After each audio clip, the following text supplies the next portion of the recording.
मैं बस सरकार से इतना चाहता हूँ कि उनको जो है कड़ी से कड़ी सबक सिखाई जाए, क्योंकि ये जो बार बार जो ये धोखाधड़ी करते हैं, जो हमारे जवानों के साथ ये गलत करते हैं, ये बहुत गलत करते हैं।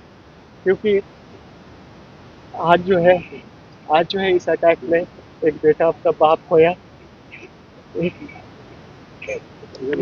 एक वाइफ अपना हस्बैंड खोई, ना जाने कितनों ने कितनों को खोया। बहुत वो मैं समझ पा रहा हूँ, ये दर्द को कोई नहीं समझ सकता। इस भारत पाकिस्तान गोलीबारी में शहीद हुए बिहार के लाल मोहम्मद इम्तियाज का पार्थिव शरीर पटना पहुंचा। मोहम्मद इम्तियाज बीएसएफ में सब इंस्पेक्टर थे।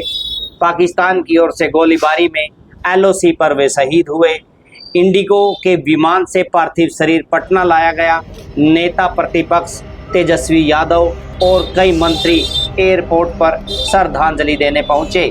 जी हां दोस्तों, एलओसी पर ये तैनात थे और जो उनकी चौकी थी उस पर तैनात थे, और गोलीबारी में सीधा पाकिस्तान की गोलीबारी में इनके जो है गोली लगती है, जिससे इनकी जो है वो शहादत होती है। तो आज इनका शरीर जो है पार्थिव शरीर गांव भी पहुंचा, उससे पहले पटना एयरपोर्ट पर पहुंचा। तो पूरा मामला क्या है वो आपको बता देते हैं कि इम्तियाज जो छपरा जिले के नारायणपुर गांव के रहने वाले थे, जम्मू कश्मीर के RS पुरा सेक्टर में वह दुश्मनों की गोली का शिकार हो गए। 10 मई को पाकिस्तान की ओर से हुई गोलीबारी में इम्तियाज शहीद हो गए। जैसे ही इम्तियाज के शहीद होने की खबर गांव नारायणपुर पहुंची, पूरे गांव में शोक की लहर दौड़ गई। हर कोई दुखी था, लेकिन गांव को इस बात का गर्व भी था कि उनका लाल देश के लिए जान दे गया। सोशल मीडिया से लेकर गांव की गलियों तक हर कोई इस शहीद की चर्चा कर रहा है। जी हां दोस्तों, खबर उस समय की है जब सीज फायर लागू हो जाता है, दोनों युद्ध विराम पर सहमति दे देते हैं। उसके बाद पाकिस्तान वही क्रूरतापूर्ण अपनी आदत से बाज नहीं आता और उस समय गोलीबारी करता है जब सीज फायर होता है। इम्तियाज जो है उनका पार्थिव शरीर पटना पहुंचता है तो देखिए, पूरा माहौल गमगीन सबसे हो पहले जाता है। सरकार के कई बड़े नेता श्रद्धांजलि देने पहुंचते हैं। इस मौके पर शहीद के परिजन भी मौजूद थे। शहीद के भाई ने भारत सरकार से सख्त लिहाजे में कहा कि भारत सरकार को एक्शन लेना चाहिए, पाकिस्तान को उसके नक्शे से मिटा देना चाहिए।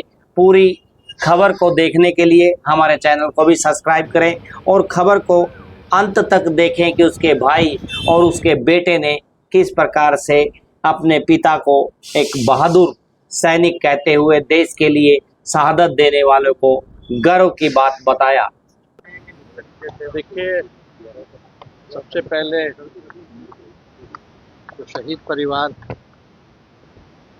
उन परिवार के प्रति हम लोगों की संवेदना है और हम सब लोगों को उन पर नाज है कि देश के लिए उन्होंने अपनी जान को निछावर किया, देश की सुरक्षा के लिए, हम भारतीयों के लिए, सबों के लिए आज ऐसे बहादुर सेना आज सरहद पर खड़ी है, तभी हम लोग चैन की नींद सो पाते हैं।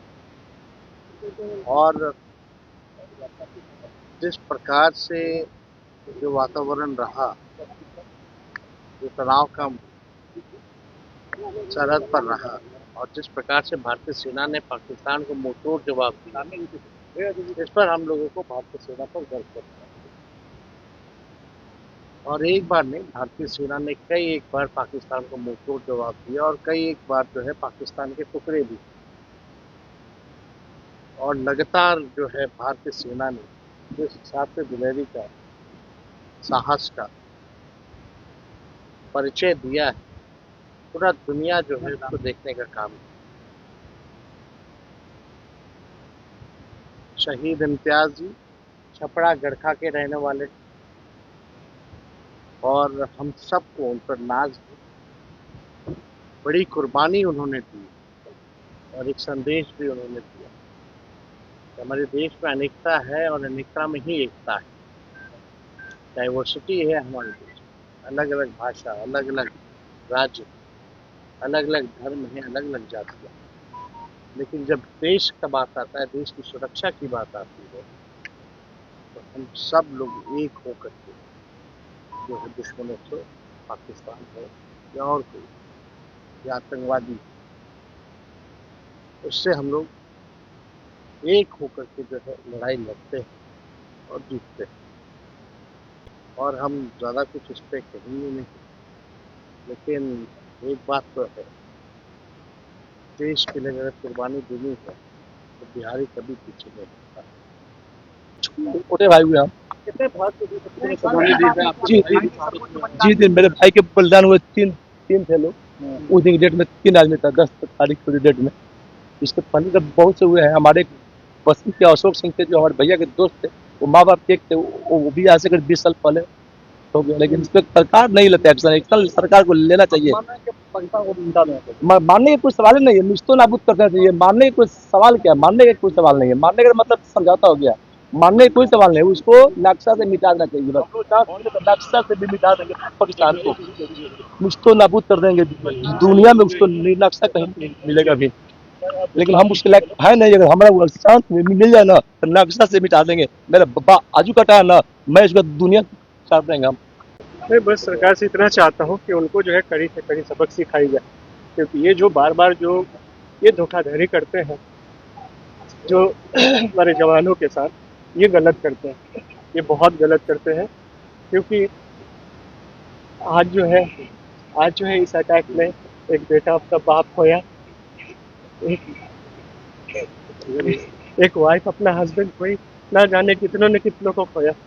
बहुत वो मैं समझ पा रहा हूँ। ये दर्द को कोई नहीं समझ सकता, इस दर्द को कोई नहीं समझ सकता। जिसका जाता है उसको सिर्फ पता होता है। बट फिर भी गर्व है उन सभी बलिदान देने वाले जवानों पे। है आपको बहुत बहुत धन्यवाद।